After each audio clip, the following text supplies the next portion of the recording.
नमस्कार साथियों, Shri Vijay art academy की टीजीटी और पीजीटी की क्लास में आपका हार्दिक स्वागत है। दोस्तों, हमारे चैनल को लाइक करिए, सब्सक्राइब करिए और अपने दोस्तों में शेयर करिए।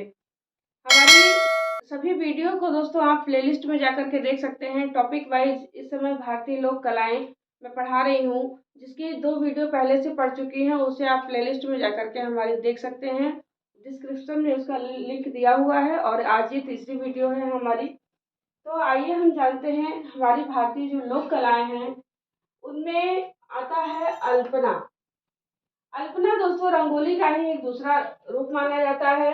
जिस प्रकार से रंगोली बनाई जाती है उसी प्रकार से अल्पना बनाई जाती है। अल्पना में जो है लिक्विड रंगों का प्रयोग किया जाता है, यानी गीले रंगों का प्रयोग किया जाता है, जबकि रंगोली में जो है सूखे रंगों के चूर्ण का प्रयोग किया जाता है। ये अति प्राचीन लोक कला है। मुख्य रूप से पश्चिम बंगाल की लोक कला है ये। अल्पना जो शब्द है वो संस्कृत के ओलंपेन शब्द से बना है। ओलंपेन का अर्थ होता है दोस्तों लेप करना। रंगोली का एक नाम अल्पना भी है।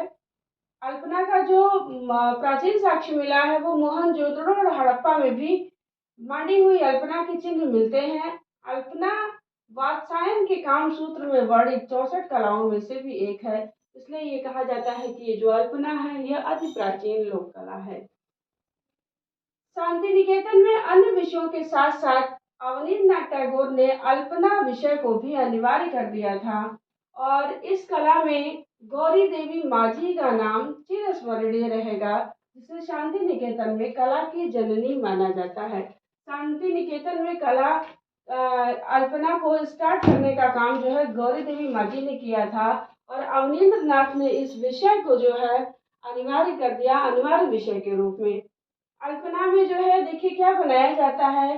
जो कुंवारी कन्याएं होती हैं या विवाहित स्त्रियां होती हैं वो समस्त श्रृंगार और गृहस्थी की चीजें उसमें बनती हैं, जैसे धान है, कंघी है, मछली, ये आदि जो है जो मांगलिक प्रतीक हैं वो उसमें बनाए जाते हैं। आइए अब हम आगे देखते हैं मांडना। मांडना, अल्पना, रंगोली, ये सब विभिन्न विभिन्न क्षेत्रों में बोले जाने वाले अलग अलग शब्द हैं। लगभग सबका मतलब एक है। मांगलिक अवसरों पर बनाए जाते हैं। ज्यादातर जो लोक कलाएं हैं वो हमारी भारतीय स्त्रियां ही बनाती हैं और भारतीय स्त्रियों ने ही इसको जिंदा रखा है अभी तक भी। मांडना राजस्थान, जैसे अब ये मांडना आ गया तो ये राजस्थान की लोक कला हो गई। राजस्थान में इसको बनाया जाता है। मालवा और निमाड़ क्षेत्र की लोक कला है। मांडना मंडन शब्द से लिया गया है जिसका अर्थ होता है सज्जा। मांडना मुख्य रूप से मीणा जनजाति से संबंधित है। इसमें क्या सामग्री प्रयोग की जाती है? इसमें खड़िया, गेरू, हिरमिट, चावल का आटा, हल्दी आदि का प्रयोग किया जाता है। इसमें आकृतियां कौन कौन सी बनती हैं? इसमें प्रतीक के रूप में शतरंज का आकार, त्रिभुज, वृत्त, चतुर्भुज, स्वास्तिक, सीधी रेखाएं, तरंग की आकृति ऐसे बनती है, इसलिए मैंने इसे बना दिया है।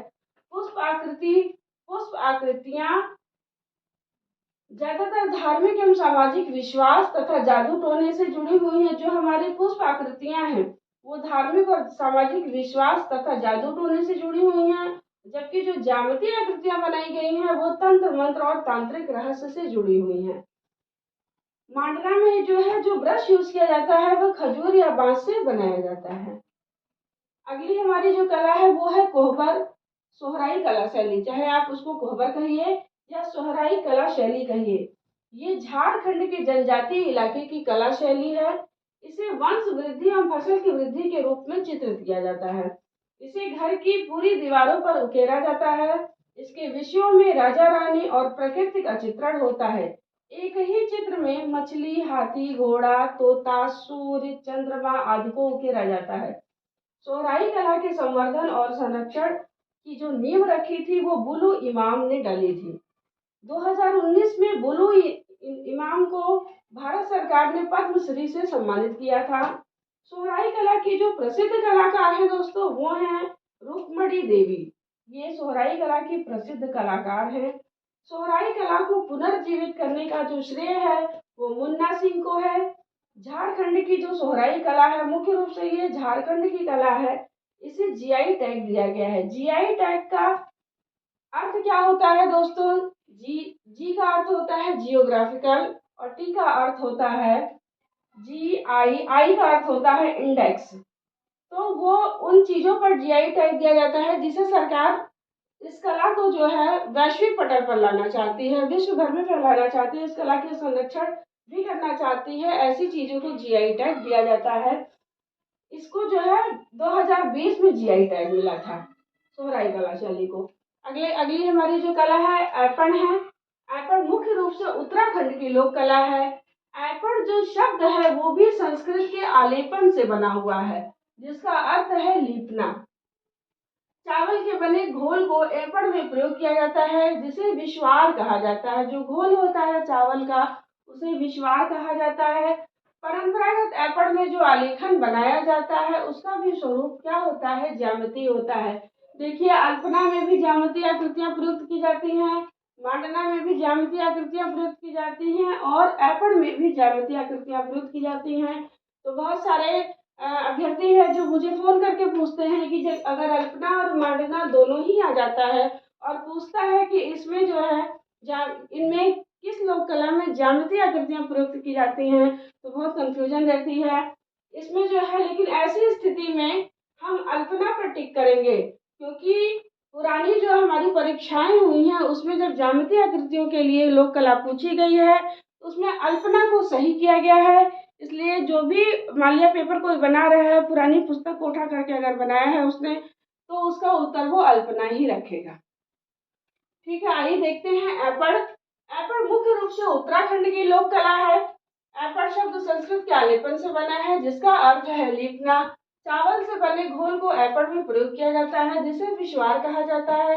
परंपरागत ऐपण में जो आलेखन बनाया जाता है उसका स्वरूप ज्यामितीय होता है। उसमें एक शब्द आता है वसुधारा। क्या होता है? ऐपण का ही एक प्रकार है जिसे गृह द्वार, पूजा वेदिका, तुलसी के पौधे के चारों ओर लगाया जाता है। आपने तुलसी के पौधे को देखा होगा, फिल्मों वगैरह में देखा होगा, उसमें एक ऊंचा सा बनाया जाता है, उसमें बीच में तुलसी का पौधा रखा होता है और उसके किनारे किनारे जो है डिजाइनिंग की होती है, तो वो ऐपण से की जाती है, उसको ऐपण बोलते हैं। अगली हमारी कला है कलमकारी। दोस्तों ये हस्तकला भी है और ये लोक कला भी है। ये दक्षिण भारत के आंध्र प्रदेश में प्रचलित हस्त निर्मित ये चित्रकला सूती कपड़े पर रंगीन ब्लॉक से छाप कर बनाई जाती है। 15वीं शताब्दी में विजयनगर के शासकों के संरक्षण में इस कला का विकास हुआ। इसको बनाने वालों में अधिकतर महिलाएं शामिल हैं। ये कला मुख्यतया भारत और ईरान में प्रचलित है। भारत में कलमकारी के दो रूप प्रचलित हुए। प्रथम मूसलीपट्टनम कलमकारी एवं दूसरा श्री कला हस्ती कलमकारी। ये दो प्रकार हैं कलमकारी के। इसकी जो चित्रण विधि होती है, ये देखते हैं कैसे चित्रण विधि की जाती है इसकी। इसमें सर्वप्रथम वस्त्र को रात भर गाय के गोबर में डुबो कर रखा जाता है। अगले दिन इसे धूप में सुखाकर दूध और मांड के घोल में डुबोया जाता है। बाद में अच्छी तरह से सुखाकर इसको नरम करने के लिए लकड़ी के दस्ते से कूटा जाता है। इस पर चित्रकारी करने के लिए विभिन्न प्रकार के प्राकृतिक पौधों, पत्तियों, पेड़ों की छाल, तनों आदि का प्रयोग किया जाता है। इस शैली से बनाई गई जो हस्तशिल्प वस्तुओं को मुगल काल में दीवार पर सजावट के तौर पर लगाया जाता था। ये भी एक खास बात है। कलमकारी का जो शाब्दिक अर्थ होता है कलम से बनाए गए चित्र। इस पर जो चित्रकारी की जाती है वो किसी न किसी कलम से बनाई जाती है, इसलिए इसको कलमकारी कहा जाता है। आइए अगली हमारी लोक कला देखते हैं पट चित्रकला। पट का अर्थ होता है कपड़ा। ये उड़ीसा की पारंपरिक चित्रकला है। इस चित्रकला में सुभद्रा, बलराम, भगवान जगन्नाथ, दशावतार और कृष्ण के जीवन से संबंधित दृश्यों को दर्शाया जाता है।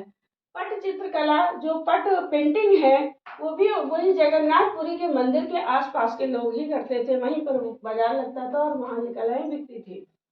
अगली हमारी जो कला है गोदना। ये सभी को पता होगा, आप लोगों ने ये कलाएं अपनी आंखों से देखी भी होंगी। जो ग्रामीण महिलाएं होती हैं वो उनके हाथ में या कहीं भी जो है उनके अक्सर आप देखती होंगी पति का नाम लिखा होता है या कोई फूल बना होता है या कोई मांगलिक ओम या श्री इस टाइप से कोई मांगलिक चिन्ह बने होते हैं।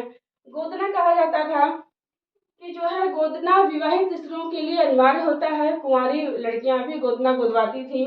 जो गोदना शब्द है, गोदना मध्य प्रदेश की लोक कला है। गोदना कला को दूसर, पासवान, हरिजन जात के लोगों ने इसे आगे बढ़ाया है।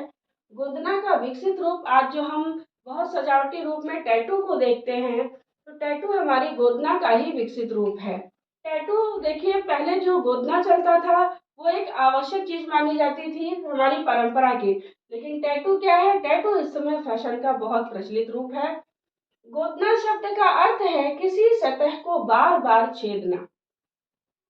गोदना स्त्रियों के लिए सर्वाधिक महत्वपूर्ण आभूषण माना जाता था। उस समय जो ये हमारी जो जातियां हैं, इसमें गोदना स्त्रियों के लिए सर्वाधिक महत्वपूर्ण आभूषण माना जाता था। ज्यादातर उसी स्थान पर बनता था ये गोदना जहाँ पर स्त्रियां आभूषण पहनती थी, जैसे बाजूबंद के रूप में या यहाँ कलाई पर चूड़ियों के साथ बनता था। ये मान्यता है, ये कहा जाता है कि मरने के बाद सभी आभूषण यहीं छूट जाते हैं, जो गोदना होती है वही आपकी देह के साथ जाता है, इसलिए इसकी परंपरा थी। अगली हमारी कला है थेवा कला। थेवा कला से तात्पर्य कांच पर सोने की नक्काशी करके आभूषण बनाए जाते हैं। थेवा कला जो होती है वो राजस्थान के प्रतापगढ़ जिले की है। यह कला 5000 वर्ष पुरानी है। दोस्तों, इसकी अगली वीडियो भी आपको मिलेगी। लोक कला में अभी बहुत कुछ बाकी है। लोक कला के बाद आपको हस्तकला की वीडियो भी मिलेगी। हमारे भारत में बहुत सारी हस्तकलाएं भी प्रचलित हैं जिससे प्रश्न आते हैं। और हमारी वीडियो अगर आपको अच्छी लगी हो तो हमारे वीडियो को लाइक करें, सब्सक्राइब करें और अपने दोस्तों में शेयर करें। नमस्कार।